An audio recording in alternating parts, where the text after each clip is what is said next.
So today I want to talk to you about 3 personality traits.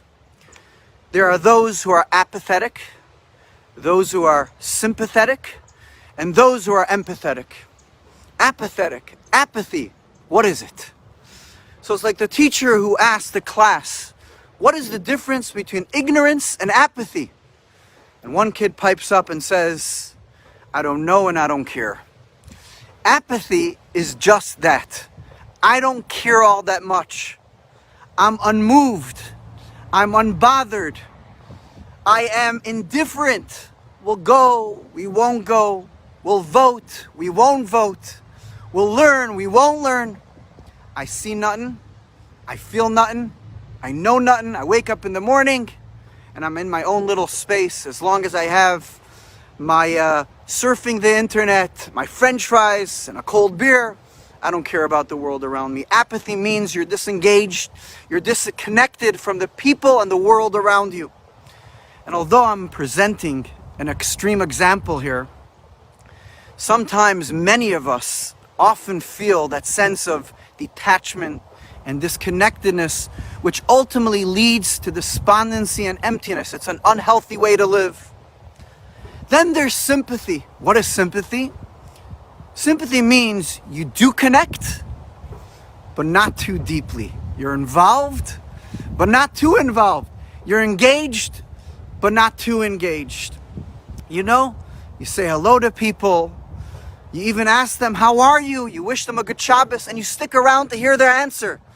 But not that long, you know, when they start taking out the baby pictures from the wallet, or about their second cousins in Cleveland. You tell them, listen, I want to connect, but at a distance. I don't want to really hear your voice. I'll text you. It's all in 160 characters or less. It's at an arm's length. That's sympathy. And then there's empathy. Empathy means that I'm engaged, I'm invested, I'm interested in you because I care about you. You're with that person right there in their circumstances, sharing in their sorrow, rejoicing in their joy and their simchas. And realistically speaking, you can't have this connection with everyone. You can't have empathy with everyone. But the question is, do you have it with anyone? Do you have it with a child? Do you have it with your spouse? With a community member? A friend?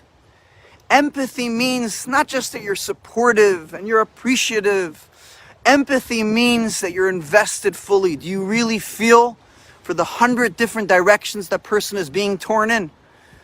Do you really feel the challenges and the stresses the person is contending with? And you also have to realize that it's not about what you think they need, but it's about what really they need.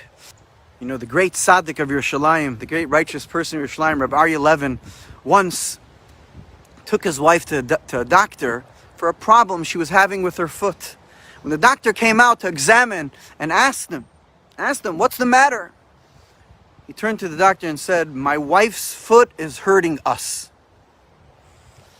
True empathy, true connection is when you're so bonded, you're so integrated, you're so connected with your spouse, with your child, with a friend, that their pain, you feel it as your own. Their happiness, their simcha, you rejoice with them fully. And so, my dear friends, this week's Torah reading and the message for this week is empathy is not just when you respond to someone's distress or someone's pain when you're called upon. Empathy is anticipating what that person needs, is being proactive, waking up in the morning and saying, who needs me? Who can I help? Who can I be there for? Who can I help? Who can I be there for today? And who can I make a difference in their lives?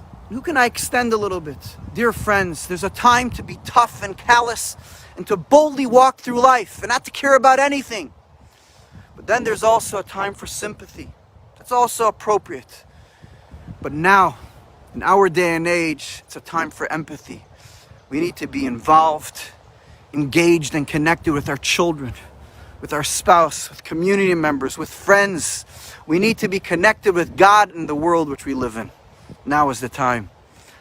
On behalf of Rebbetzin Eti Mendel Yitzchai and Inda, we wish you a Shabbat Shalom of empathy, of love, of connection, and of joy. We love you.